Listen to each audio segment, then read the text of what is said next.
Hello and welcome, I am Shagun and आज हम enzyme chapter का लास्ट लेक्चर स्टडी करने वाले हैं जिसमें हम क्लासिफिकेशन ऑफ एंजाइम्स, एंजाइम के types, cofactor and the type of cofactor study कर रहे हैं. So let's get into the topic. The first thing which we are gonna study is cofactor. Cofactor क्या होता है? कोफैक्टर ऐसे केमिकल्स होते हैं, firstly they are non proteinaceous, protein के नहीं बने होते. We know that enzymes are made up of protein, जबकि जो कोफैक्टर हैं these are non proteinaceous and ये ऐसे केमिकल्स हैं जो एंजाइम को फंक्शनल बनाने में हेल्प कर रहे हैं. या हम कहें कोफैक्टर का other name is helper molecules. We can call them helper molecules. ये एंजाइम को हेल्प कर रहे हैं फंक्शनल होने के लिए.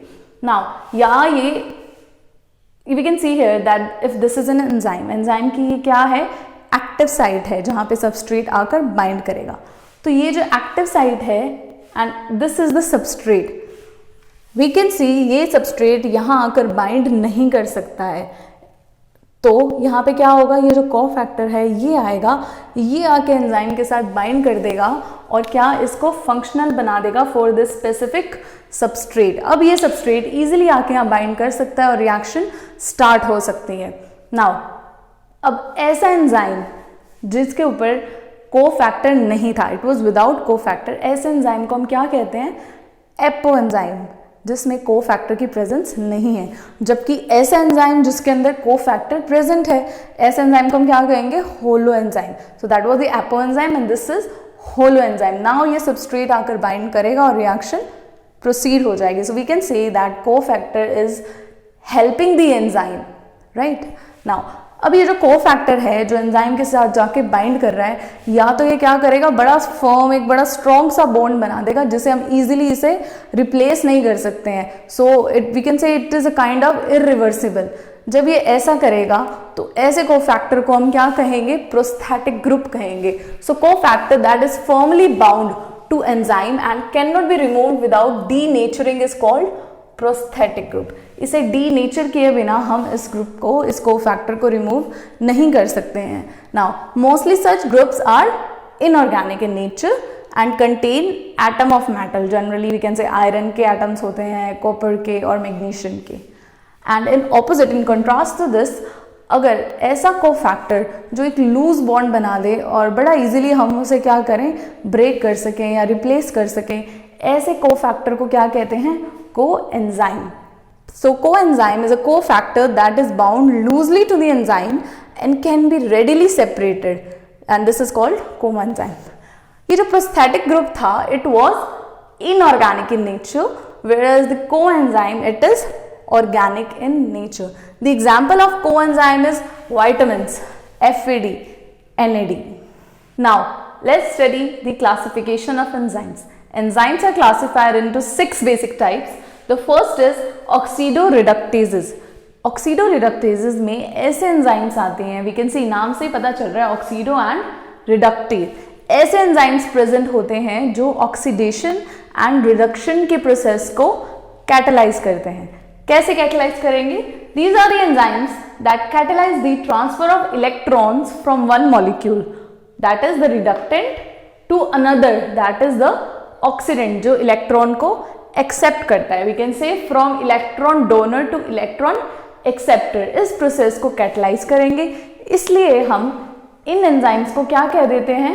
That we can say that these catalyse the oxidation reduction reaction को कैटलाइज कर देते हैं और स्पीड अप कर देते हैं. ठीक है. ऑक्सीडो रिडक्टेजेस के एग्जाम्पल्स क्या क्या हैं? Oxidases, dehydrogenases. We can see from the name dehydrogenases enzyme कौन सा?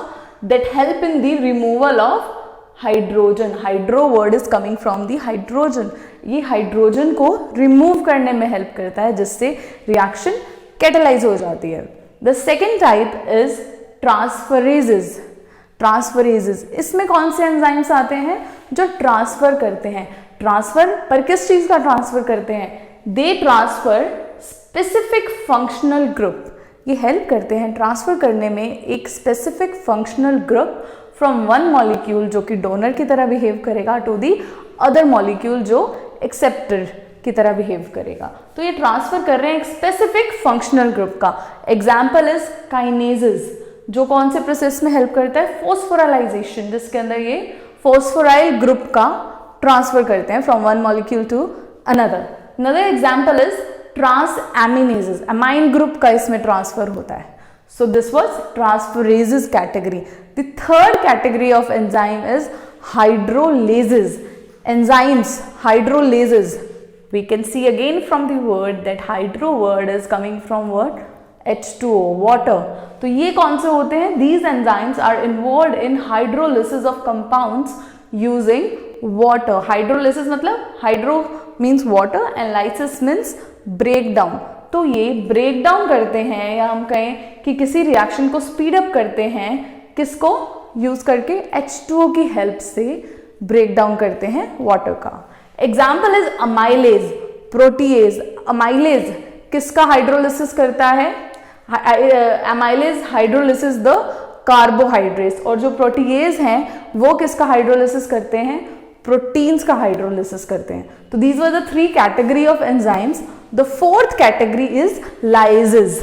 लाइजेस कौन सी कैटेगरी है? इसके अंदर ऐसे एंजाइम्स आते हैं जो क्या कर रहे हैं? कैटालाइज तो कर रहे हैं, लेकिन बहुत सारे केमिकल बॉन्ड्स का ब्रेक डाउन कर रहे हैं, except using the process of oxidation and hydrolysis. ना ये ऑक्सीडेशन यूज कर रहे हैं, ना हाइड्रोलिसिस यूज कर रहे हैं, फिर भी यहाँ पे केमिकल बॉन्ड्स का ब्रेकडाउन हो रहा है. We can understand this with the help of an example. That is example of lyases is decarboxylases. Decarboxylases, de removal of carboxyl group. ये एंजाइम क्या करता है? किसी भी कंपाउंड में से क्या करेगा?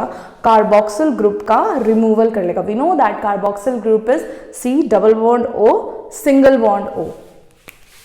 Suppose if this is a molecule, ये इधर कौन सा है? This is the carboxyl group and this is a ketone. Now यहां पर एंजाइम एक्ट कर रहा है पायरुवेट डीकार्बोक्सिलेज. डीकार्बोक्सिलेज एक्ट कर रहा है, ये क्या करेगा? कार्बोक्सिल ग्रुप, इस ग्रुप को अलग कर देगा और क्या रिलीज कर देगा? इन the form of CO2. CO2 बना देगा.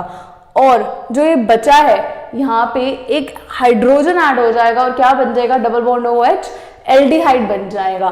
तो it will form acetaldehyde and carboxyl group will get removed and form CO2, carbon dioxide. So we can say that these catalyze the breaking of various chemical bonds by means other than hydrolysis and oxidation. Okay.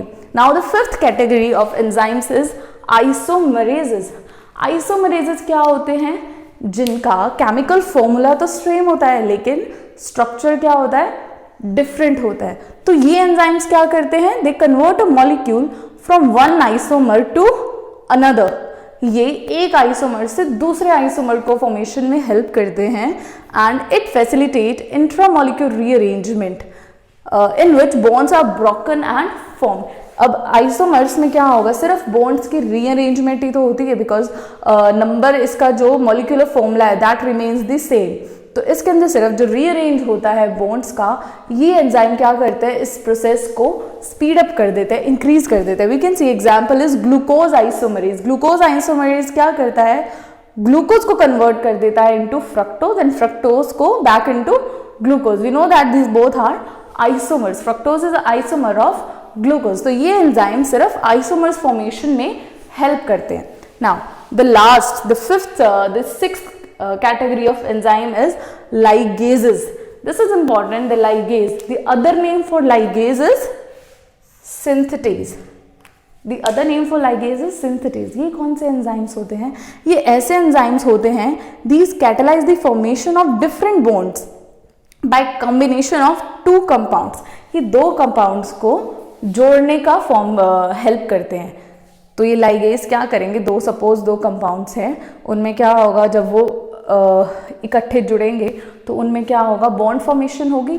तो वो bond formation जल्दी हो, इस process को catalyse कौन करेगा? Ligase करेगा. Example is condensation. We know that condensation reaction में एनर्जी यूज होती है in the form of ATP. Use क्यों होती है? To form new bonds. The other example is DNA polymerase और DNA लाइगेज. ये हम इसकी डिटेल्स फर्दर लेक्चर्स में स्टडी करेंगे. तो this were the all 6 classification of enzymes. और यहीं पे हमारा एंजाइम्स चैप्टर फिनिश हो रहा है. In our next lecture will start off with a new topic. Thank you.